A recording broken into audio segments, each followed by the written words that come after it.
আগের ভিডিওটায় তোমাদের দেখিয়েছিলাম রাধাকুণ্ড, শ্যামকুণ্ড, গিরি গোবর্ধন পরিক্রমাতে। এবার আমরা চলে যাচ্ছি নন্দগাঁও আর বারসানাতে।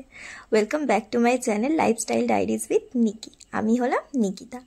তো এই সুন্দর পথ দিয়ে চলে গেলাম প্রথমেই আমরা বৃন্দা দেবী মন্দিরে, যেখানে বৃন্দা দেবী এখানে তপস্যা করেছিলেন শ্রীকৃষ্ণকে পাওয়ার জন্য। তো জায়গাটা খুবই সুন্দর আর খুবই নীরব নিস্তব্ধ, খুব বেশি লোক মনে হয় না এখানে আসে। তো আমার খুব ভালো লাগলো, এখানে খুব শান্তি লাগলো এখানটা বসে।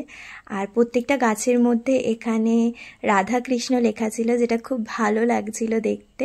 বেশ কিছুক্ষণ এখানে আমরা সময় কাটালাম।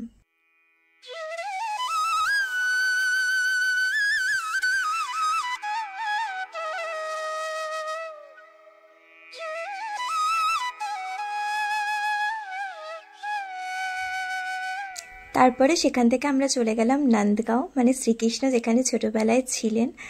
তো এখানে অনেকগুলো সিঁড়ি ছিল, তো অনেকগুলো সিঁড়ি পার হয়ে আমাদের যেতে হলো নন্দগাঁওতে, শ্রীকৃষ্ণের বাড়ি যেখানে। তো এখানটাও বেশ সুন্দর ছিল। আর আমরা যেই টাইমটায় গিয়েছিলাম সেই টাইমে সূর্য অস্ত যাচ্ছিল, মানে সানসেটের টাইম। তো এখানে বসে আমরা সানসেটটা উপভোগ করলাম, যেটা এত ওপর থেকে খুব সুন্দর লাগছিল। মানে দেখে মনে হচ্ছিল না যে এটা এতটা ওপরে, বাট ওপরে ওঠার পর, মানে এটা একটা ওপরে মানে দোতলা টাইপের আছে, সেখানে ওঠার পর দৃশ্যটা খুবই সুন্দর দেখতে লাগছিল।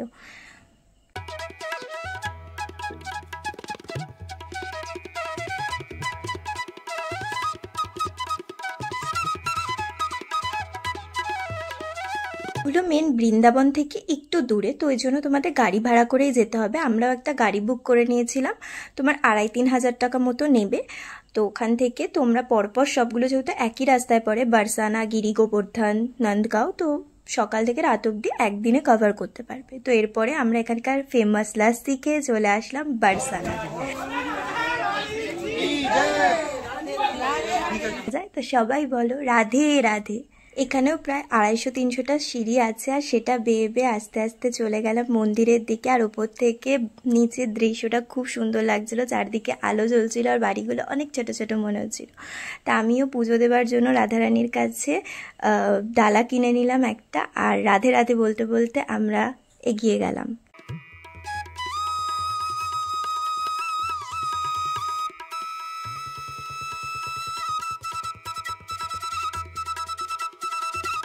এখানে তো সবসময় খুব ভিড় থাকে, তো তার মধ্যে থেকেও রাধারানীর খুব ভালো দর্শন হলো। তোমরাও দেখো আর জানিও কেমন লাগলো ভিডিওটা।